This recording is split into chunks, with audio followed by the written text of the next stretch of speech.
우리가 읽은 구절 말씀에 안식할 때가 하나님의 백성에게 우리에게 남아있다 그렇게 말씀하셨어요. 이 말씀 속에는 우리의 안식을 우리는 기다리고 있는 상태인 것을 알게 됩니다. 1절로 올라가서 보게 되면 4장 1절에 그러므로 우리는 두려워할지니 그의 안식에 들어갈 약속이 남아있을지라도, 참 우리가 믿음에 두려움을 가져야 된다 이렇게 권고하시면서 믿음의 방임해서는 안 될 것을 먼저 경고하시고 그의 안식, 하나님의 안식에 들어갈 약속이 남아있다 이렇게 말씀하고 계세요. 4장 3절에도 이미 믿는 우리들은 저 안식에 들어가는 도다 이렇게 말씀하고 계세요. 우리가 3장부터 계속해서 4장 끝절까지 안식의 문제를 말씀하고 계세요. 그런데 이 안식의 말씀을 이렇게 우리가 묵상해 보면 하나님께서 이 안식의 약속을 4가지로 우리에게 주셨다 이렇게 우리가 정리하게 됩니다. 그 첫 번째 안식이 어떤 안식입니까? 4절에 제7일에 관하여는 어딘가에 이렇게 일렀으되 하나님은 제7일에 그의 모든 일을 쉬셨다 하였으며, 하나님께서 제7일에 안식하셨다. 7일 안식을 언급하고 있죠. 하나님께서 6일 동안 창조하시고 6이 되는 날 인간을 창조하시고 1에 되는 날 하나님께서 안식하셨다. 쉰다, 안식한다는 말은 세베드라는 똑같은 말입니다. 이걸 동사로 쓰느냐 명사로 쓰느냐 그 차이밖에 없어요. 우리는 안식이라고도 번역했다가 쉰다라는 말로도 번역하고 똑같은 말씀이죠. 하나님께서 우리 인간을 창조하시고 첫 번째로 우리 인간에게 주신 말씀이 뭡니까? 다 내려놓고 그게 제일 중요한 것은 동사. 언제나 동사가 중요하잖아요. 그게 보면 땅을 다스리라 이것이에요. 그런데 이것은 너무 아주 강한 표현이고, 원래 이 말은 농사 지어라, 경작하라 이런 뜻이에요. cultivate. 그래서 이 culture, 문화를 창조한다라는 의미에서 넓은 의미의 문화 창조하는 문화명령이라 이렇게도 표현을 하죠. 이 문화명령을 주셨어요. 이것은 우리 인간이 고장나기 전에, 하나님 앞에 불순종으로 범죄하기 이전에도 하나님은 우리 인간이 에덴의 동편에서 먹고 노는 그런 존재로 지은 것이 아니고 반드시 일하는 노동의 수고를 주셨다 하는 사실을 밝히 말씀하고 계세요. 이것은 우리의 삶에 있어서 피해갈 수 없는, 누구나 다 노동하고 건면하게 일해야 된다 하는 원리를 주셨어요. 인간이 타락한 이후에 하나님은 여기에 더 가중치를 붙어서 네가 정말 네 이마에 땀을 흘려야 될 것이고 너희 가족을 위해서 너는 더 많은 어머니로서의 고난을 당할 것이라. 그러니까 필요 이상의 많은 고난이 주어지는 것은 사실이지만은 우리 인간이 살아가는 삶의 기본적 원리는 똑같습니다. 하나님이 우리에게 주신 첫 번째 우리의 삶의 규범은 노동이에요. 수고해야 된다. 이것이 우리의 삶의 가장 근본입니다. 그런데 하나님께서는 이것만 말씀하신 것이 아니고 예세 동안 힘써 내 모든 일을 하라. 그리고 일에 되는 날은 쉬어라. 그 쉬는 이유는 모든 가족이 쉬되 하나님을 경배할지라, 창조를 기념하는 예배를 하도록 하나님이 7일을 정하셨어요. 그래서 여세 동안의 시간은 길지만은 일의 날, 일곱째 날과 무게를 똑같이 한다는 뜻에서 히브리 말에 우라는 말을 썼어요. 우라는 말은 무게가 같아, 앞뒤 문장이 똑같아 이런 뜻이에요. 여기에서 균형 저울이라는 말이 왔거든요. 엿새 동안 힘써 일하되 하루는 어떻게 할 것이냐? 창조하신 하나님, 너를 지으신 하나님, 우주를 지으신 섭리하시는 그 하나님께 예배하라. 이 예배는 하나님과 우리 사이에 만남이 이루어지고 하나님과 우리 사이에 부모와 자식 사이에 대화가 이루어지고 삶의 교감이 이루어지는 그런 순간이 될 것이라. 내가 6일 노동의 수고에서 자유로움을 얻을 것이고 나와의 더불어 사는 삶을 이루어 갈 것이라. 이것이 첫 번째 약속하신 제7일 안식일에 우리에게 주신 안식의 개념이죠. 이것은 지금도 마찬가지예요. 우리가 주일을 지키는 것은 우리에게 안식일이에요. 그래서 6일 동안 힘써 일해야 돼요. 요즘 뭐 일자리가 없어서 쉬는 사람도 있다 하지만은 그럼에도 불구하고 우리는 무슨 일인가 일을 해야 돼요. 일하는 사람에게는 더 좋은 기회가 반드시 주어지거든요. 이럴 때에 우리 젊은이들은 더 공부하고 더 의학을 힘있게 준비하면 반드시 기회는 찾아오게 돼 있어요. 하루 놀고 하루 쉬고 하루 자고 그렇게 하면 그 사람의 미래는 없어요. 점점 일할 기회가 없어지는 거예요. 그런 사람은 단명해져요. 일하지 않고 노동의 수고를 하지 않고 사는 사람들, 내가 관찰해서가 그런 게 아니고 대개는 보면 오래 못 살아요. 젊을 때는 뭐 다듬고 해가지고 그게 그건데 나이 들면요 반드시 그 성인병이 빨리 오더라고요. 그래서 살아도 산 것 같지 않게 사는데 그건 뭐 별로 좋은 모습이 아니에요. 그렇기 때문에 우리가 너무 일이 많아서 지친 분들도 계시죠. 그건 하나님께 감사해야 돼요. 하나님께서 저녁이 되고 아침이 됐다. 이 말씀은 하나님의 무게는 저녁에 있는 것이 아니고 아침에 있는 거예요. 그것은 저녁에 우리가 내일을 위해서 잘 준비하고 동토오는 새벽을 기다리면서 기도로서 그날을 맞이하면 그날에 우리의 노동이 수고로움이 아니고 물론 수고로움도 있지만은 그럼에도 불구하고 그 속에서 우리의 삶의 가치와 의미와 우리가 이 땅에서 주신 하나님의 이 cultivate 하나님의 그 말씀에 따라서 하나님 나라의 문화를 만들어가는 일에 쓰임을 받게 되어지는 이 놀라운 복을 누리게 되어져 있습니다. 그리고 또 하나의 약속이 있죠.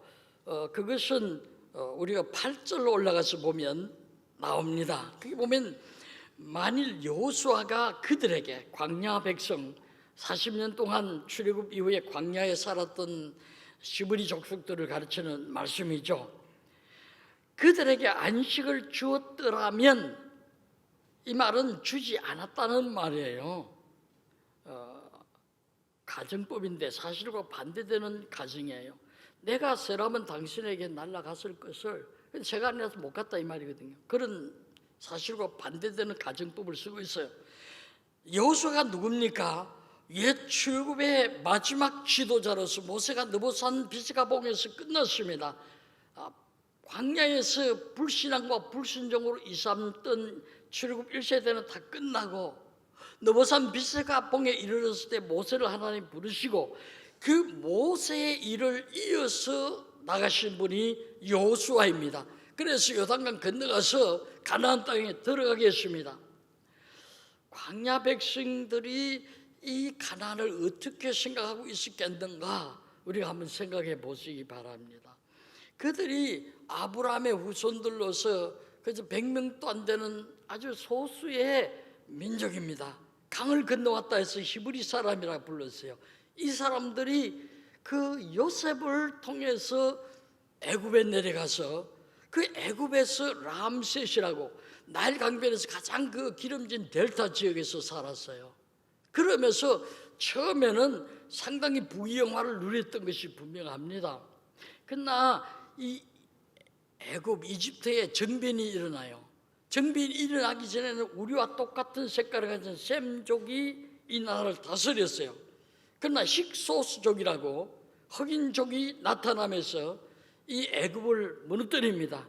우리 성경에는 요셉을 알지 못하던 왕이 나타났다 이런 표현을 쓰는데 그것은 정변을 가르치는 말이에요. 고의적으로 알지 아니하기로 했다 이런 뜻이에요. 그래서 이전에 있는 모든 그 왕들의 바로 왕조에 되어졌던 일은 전부 다 파괴시키고 이것은 전부 다 허물어 버리는 이런 왕이 나타나서 요셉의 가정도 이제는 더 이상 그곳에서 빛을 볼 수 없게 되어지고 마침내는 그 정확한 길이는 성경에서 추산할 수 없지만은 420년 애굽 생활 속에서 아마 절반 이상 힉소스족이 넘어온 것을 대략 계산하면 절반 이상은 근 세대로 말하면 3, 4세대가 나일 강변에 가서 흑백돌로 정말 중노동이 시달리는 노예와 방불한 생활을 했잖아요. 그러니 얼마나 그들이 피곤했겠습니까? 지쳤겠습니까? 사는 것이 너무 어려웠습니다. 근데 모세를 하나님께서 보내셔서 모세가 와서 이 백성을 이끌어 갑니다. 그럴 때 그들은 얼마나 가슴이 뜨거웠겠습니까? 그래서 그들이 홍해를 지나서 광야로 들어갑니다. 지금의 아카바만을 건너서 시나이 반도로 들어가는 거죠. 근데 여러분들이 지형을 아시는 분들도 계시겠습니다만 이 땅은 진짜 근근한 땅, 소금물에 젖은 땅에서 농사 못하는 땅이고 더욱이 이 국토의 절반 가까이가 해발 300m 보다 높지 않아요. 그리고 예를 들면 이 사해라고 부르죠. 이 데드시 이쪽으로는 물이 마를 때는 370m 정도 말라버려요. 바다 높이보다 낮다 이 말이에요. 그러니 이런 정말 척박한 땅에 들어와서 그들이 보니 그들의 꿈이 다 무너진 거예요. 야, 가나안에 들어오면 좀 쉴 줄 알았는데 이렇게 정말 너무 황당하다. 사람들이 그래서 여호와 하나님에 대한 불신앙을 가지고 불순종을 많이 했던 것을 성경이 보여줘요. 물론 그들이 가나안 땅에 들어가기 전에 지금 요르단은 말이죠. 해발 600-700m가 넘어서 아주 비옥한 농사 짓는 좋은 땅이에요. 그런데 거기 와서도 그들이 야, 이것이 우리가 기다렸던 하나님께서 약속하신 젖과 꿀이 흐르는 땅이냐? 그러면서 애굽으로 돌아가자. 애굽에는 나일강이 흐르고 얼마나 좋냐. 우리가 그곳에서 부초도 먹고 마늘도 먹고 채소도 먹고 고기도 먹고 다 먹지 않았느냐. 그러면서 그 나일강을 그리워하던 그들의 음성을 들을 수가 있어요. 근데 이 백성이 막상 가나안 땅에 들어와 보니까 그들이 기대했던 안식이 없었더라 이 말이에요. 근데 하나님이 다른 날을 말씀하셨다 그렇게 했어요. 이 다른 날은 무엇이냐? 안식할 때가 있는데 그 때가 있다. 그래서 이들이 가나안에 들어와서 젖과 꿀이 흐르는 이것은 문자적 이해가 아니고 이것은 상징적이라는 사실을 알게 되어져요. 그러면서 젖과 꿀이 흐르는 땅을 다시 바라보게 되어집니다.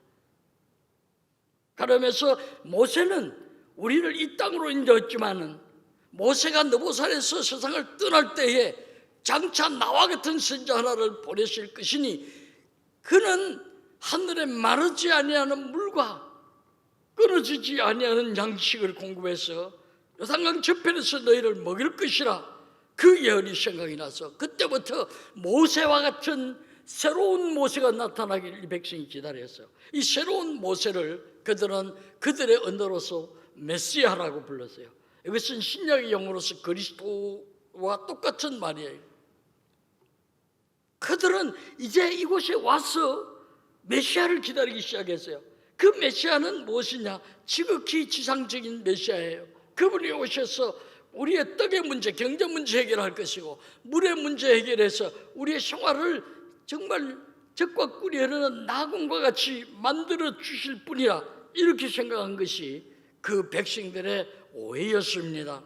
근데 하나님께서 오늘 이 말씀에 보면 8절 끝에 그 위에 다른 날을 말씀하지 아니하셨더라면, 이 말은 다른 날을 말씀하신 거예요. 그래서 9절에서 설명하기를 그런즉 안식할 때가 하나님의 백성에 남아있도다. 하나님의 백성은 가나안 땅에 들어왔지만 아직도 하나님의 백성들에게는 진정한 안식이 남아있다, 그렇게 말씀하셨어요. 그래서 사람들은 새로운 모세가 오시면 기다리고 있었어요. 근데 예수님께서 오셔서 베세다 들에서 수천 명을 먹이는 이러한 기적의 떡의 역사를 보여줄 때 그들 이분이 새로운 모세로다 이렇게 생각했어요. 그러나 예수님께서는 내가 주는 떡은 내 살이다, 내가 주는 음료는 내 피다, 이 영적인 새로운 사실을 그들이 너무 지상생활에 정말 어려움을 당하다 보니 이해하지를 못했어요. 그래서 그들이 베세다 뜰에서 물러가는 모습을 보면서 예수님께서 제자들에게 너희도 가겠느냐? 그럴 때 베드로 사도가 제자들의 세계를 대변해서 주여, 영생의 말씀이 여기 계시면 우리가 누게로 가겠습니까? 베드로는 그 말씀을 이해했죠. 그들이 기다리던 그 새로운 모세가 누굽니까? 바로 우리가 믿는 예수 그리스도이십니다. 그분은 이 땅에 오셔서 마태복음 11장 28절에서 이렇게 말씀하십니다. 수고하고 무거운 짐진 자들아 다 내게로 오라, 내가 너희를 쉬게 하리라. 그리하면 너희 마음이 쉼을, 너희 마음에 안식을 얻으리라 약속해 주셨어요.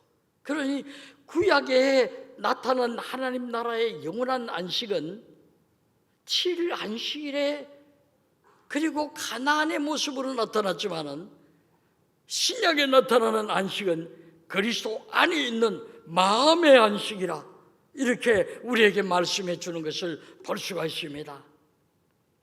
우리가 이 땅에서 살면서 많은 어려움을 당해도 우리가 오뚜기처럼 다시 일어설 수 있는 것은 무엇입니까?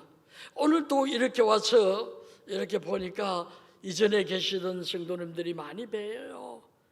참 환난과 고통과 노동과 수고를 다 통과하시면서 여전히 여기 계세요. 이건 무엇이냐? 우리의 잔인한 인내가 아니에요.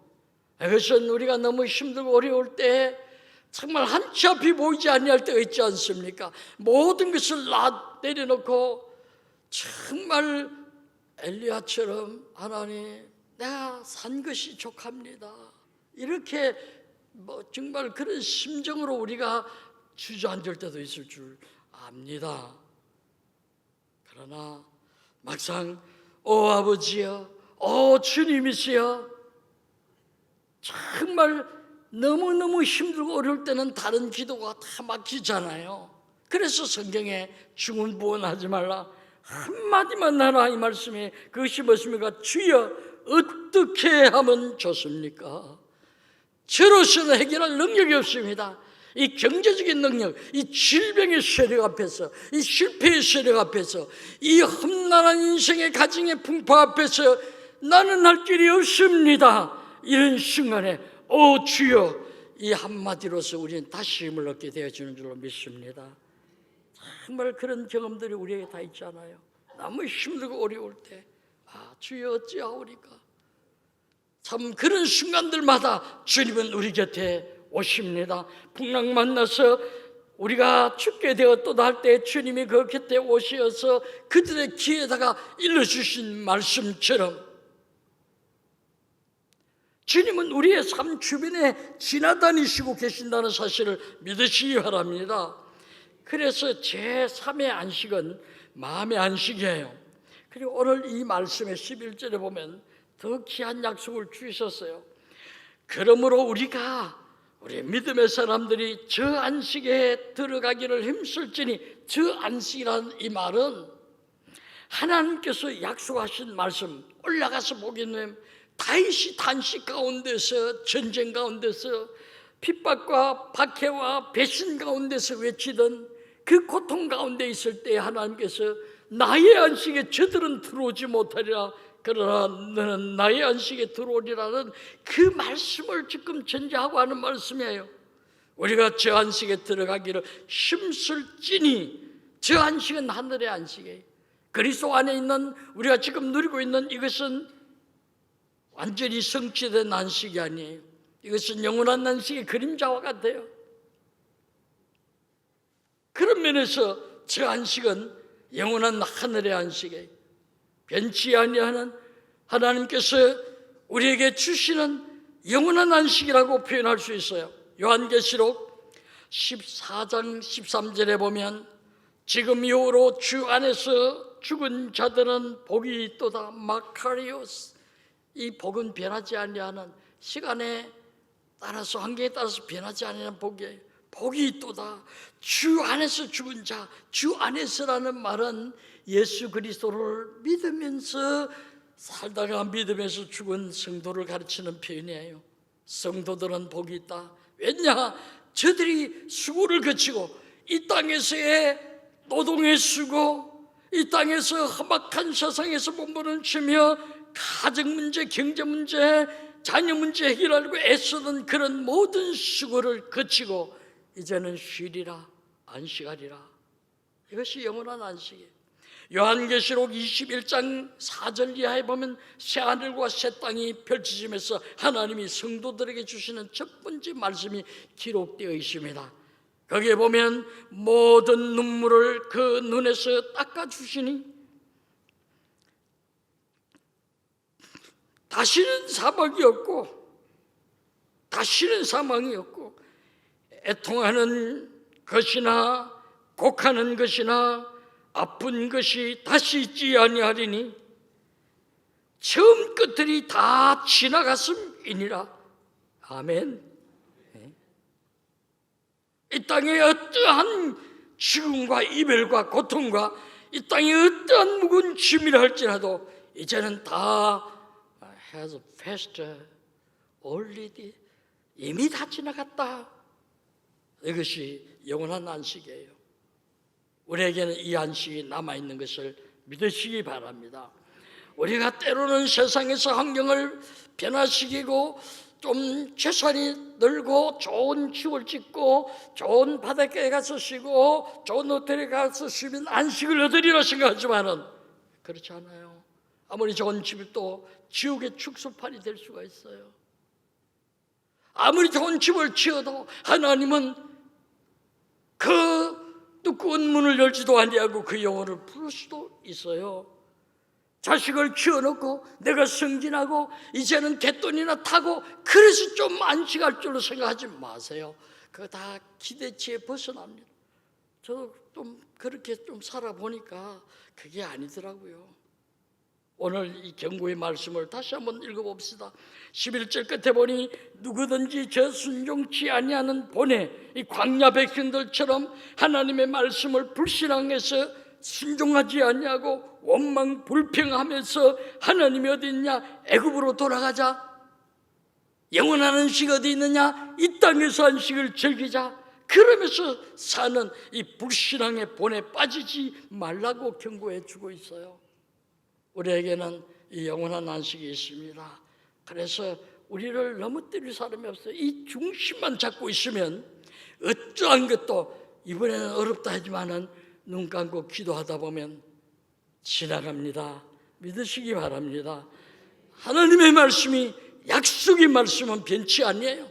이 약속은 지금 또 살아있는 말씀으로 받으시기 바랍니다.